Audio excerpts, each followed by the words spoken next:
किधर गया? रक्षा क्यों बैठा?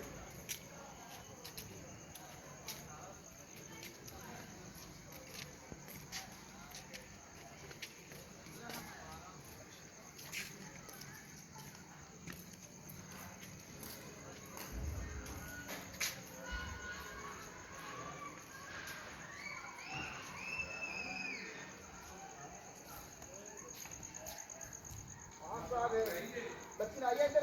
लाओ जी लाओ, बाग ला लो। बच्ची कोई नहीं। मैं काम कर ले।